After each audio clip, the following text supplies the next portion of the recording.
Movie phobia 2 में खुशामदीद। आज हम जिस फिल्म के बारे में बात करेंगे उसका नाम है द लॉन्गेस्ट राइड। इस मूवी में दो लव स्टोरीज हैं और दोनों ही लव एट फर्स्ट साइट हैं। और अगर आप लाइट रोमांटिक मूवीज की शौकीन हैं तो आपको ये मूवी लाजमी पसंद आएगी। तो फिल्म की तरफ चलते हैं, लेकिन उससे पहले एक रिक्वेस्ट कि अगर स्टोरी अच्छी लगे तो लाइक, शेयर और सब्सक्राइब करना ना भूलिएगा। तो फिल्म के स्टार्ट में हम एक बुल राइडर को देखते हैं जो कि एक बहुत ही खतरनाक बुल पर राइडिंग करने जा रहा है और ये खतरनाक बुल उस आदमी को नीचे गिराता है और यहीं ये सीन एंड हो जाता है। इसके बाद हमें एक गर्ल्स हॉस्टल नजर आता है जहां मर्सिया अपनी दोस्त सोफिया को अपने साथ बुल राइडिंग देखने के लिए चलने का कहती है। सोफिया वैसे तो जाना नहीं चाहती थी, लेकिन मर्सिया के कहने पर वो आखिरकार राइडिंग देखने के लिए तैयार हो जाती है।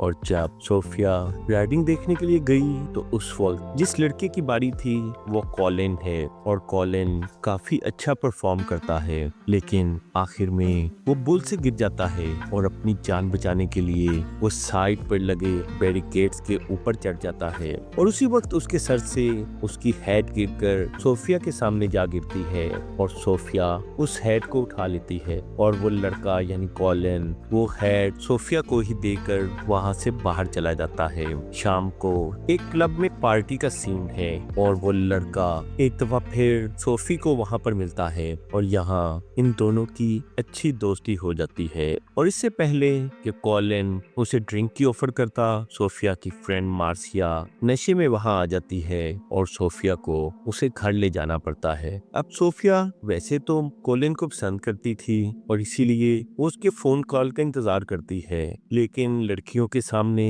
अपना भ्रम बनाए रखती है कि वो कॉलिन को कॉल नहीं करना चाहती, लेकिन आखिरकार वो कॉलिन को कॉल करती है और इसके बाद वो और कॉलिन एक खूबसूरत से डिनर का प्लान करते हैं और ये डिनर वाकई ही बहुत ज्यादा रोमांटिक है। और जब ये वापस आ रहे थे तो वहीं साइड में सड़क के किनारे एक बैरियर टूटा हुआ था और कॉलिन गाड़ी रोक के चेक करने जाता है तो देखता है कि वहाँ एक गाड़ी का एक्सीडेंट हुआ है। कॉलिन और सोफिया उस आदमी को बचा लेते हैं जो कि बहुत ज्यादा उम्र का था, लेकिन वो आदमी बेहोशी की हालत में भी गाड़ी में से अपने बॉक्स को निकालने के लिए कह रहा था और इसकी सोफिया अपनी जान को खतरे में डालकर उस बॉक्स को गाड़ी में से निकाल लेती है। हॉस्पिटल में सोफिया डिसाइड करती है कि जब तक इस आदमी को होश नहीं आ जाता वो वहीं रुकेगी और इसके बाद कॉलिन अपने घर चला जाता है। लेकिन जाने से पहले उन दोनों की आंखों में एक दूसरे के लिए जज्बात साफ नजर आ रहे थे।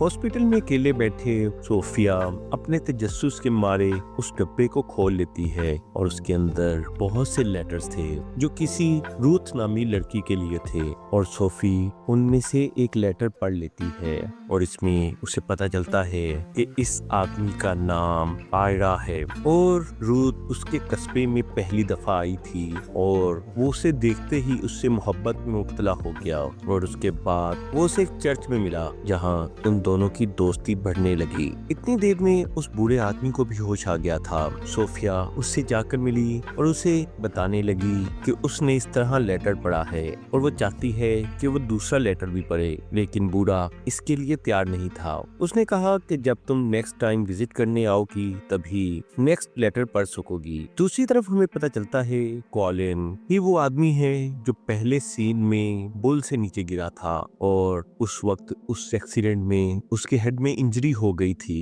और इस वजह से डॉक्टर्स ने उसे राइडिंग से मना कर दिया था, लेकिन वो आज भी राइडिंग करता है। इसके बाद सोफिया एक दफा फिर आयरा से मिलने जाती है और वह दूसरा लेटर पढ़ती है और दूसरे लेटर में पता चलता है कि किस तरह आयरा और रूथ एक दूसरे के साथ वक्त गुजारने लगते हैं और उसके नेक्स्ट लेटर में हमें पता चलता है कि जब इन दोनों की मोहब्बत परवान चढ़ रही थी तो इसी दौरान आयरा को जंग पर जाना पड़ा और जब वो जंग से वापस आया तो वो मुकम्मल तौर पर बदल चुका था, क्योंकि एक एक्सीडेंट की वजह से अब वो पाप नहीं बन सकता था। लेकिन इसके बावजूद वो और रूथ शादी कर लेते हैं। अगले सीन में हमें नजर आता है कि सोफिया और कॉलिन एक दूसरे के साथ वक्त गुजार रहे हैं, एक दूसरे को लाइक करते हैं और ये दोनों हॉर्स राइडिंग राइडिंग कर रहे हैं। लेकिन इससे पहले हमें पता था कि सोफिया यहाँ मुस्तकिल नहीं आई, बल्कि वो यहाँ स्कॉलरशिप पर आई थी और अब उसे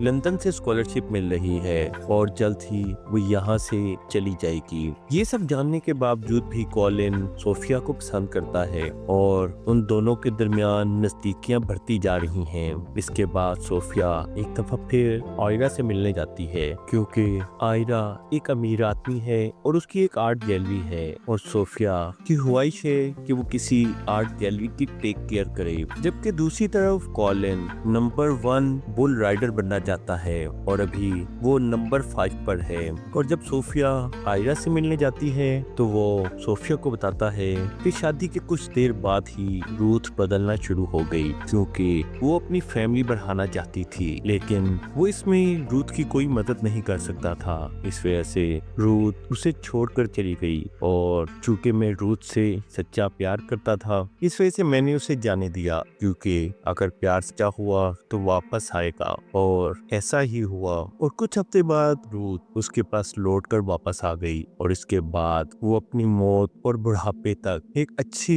जिंदगी गुजारते रहे और एक नेचुरल मौत के बाद रूथ उससे जुदा हो गई। इसके बाद हमें कॉलिन नजर आता है, जहां उसकी मॉम बिल्कुल खुश नहीं थी और वो अपनी माँ को बताने की कोशिश कर रहा था कि उसका वर्ल्ड में 5 रैंक है, लेकिन उसकी माँ परेशान थी, क्योंकि वो कह रही थी कि वो उसके बाप के बाद अब कॉलिन को नहीं खो सकती, क्योंकि कॉलिन को डॉक्टर्स ने बुल राइडिंग से मना किया है। और ये सीन्स में सोफी को पता चलता है कि आयरा की मौत हो चुकी है और वहीं उसे ये भी पता चलता है कि आयरा की आर्ट गैलरी में एक ऑक्शन होने जा रही है, क्योंकि उसमें जितनी भी पेंटिंग्स हैं वो सब की सब नीलाम होने जा रही हैं। इसके बाद एक दफा फिर हमें कॉलिन नजर आता है जो बुल राइडिंग कर रहा है और इस दफा वो बहुत अच्छा परफॉर्म करता है और आज वो अपने उस डर से जो पहली चोट के बाद उसके दिल में बैठ गया था उसे ओवरकम कर लेता है और इस वजह से वो बहुत अच्छा परफॉर्म करता है। और इसके बाद उसे भी पता चलता है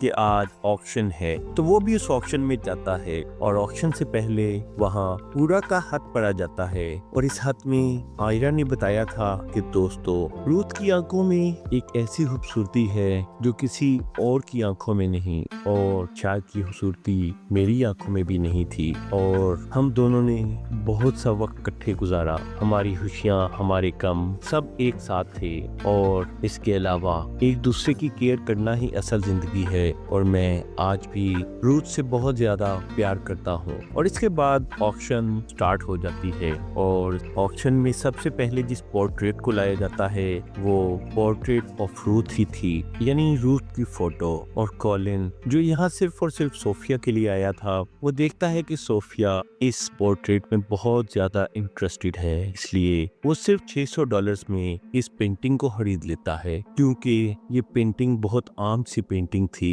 और कोई भी इसे परचेज नहीं करना चाह रहा था। लेकिन कॉलिन थोड़े ही पैसों में इसे खरीद लेता है और इससे पहले कि मजीद ऑक्शन होती, अचानक वहाँ एक वकील आकर इस ऑक्शन को रोक देता है और वो बताता है कि मजीद ऑक्शन होने से पहले आयरा की एक विल है और इस विल में उसने बताया था कि जो भी रूथ की ये पोर्ट्रेट खरीदेगा उसका तमाम कलेक्शन और गैलरी उस बंदे को दे दी जाएगी, क्योंकि आयरा के लिए रूथ ही उसकी तमाम कलेक्शन थी। और इस विल के साथ ही कॉलिन को तमाम कलेक्शन मिल जाती है और अब कॉलिन लम्हों में ही बिलियनियर हो जाता है और एंड में हमें पता चलता है कि अब सोफी और कॉलिन दोनों अपनी जिंदगी मोहब्बत के साथ एंजॉय कर रहे हैं और इसके साथ ही ये मूवी एंड हो जाती है। और अगर आपको ये मूवी अच्छी लगी हो और आप लाइक रोमांटिक फिल्मों की शौकीन हो तो ये मूवी जरूर देखें और एक लाइक शेयर और सब्सक्राइब हमारे लिए भी।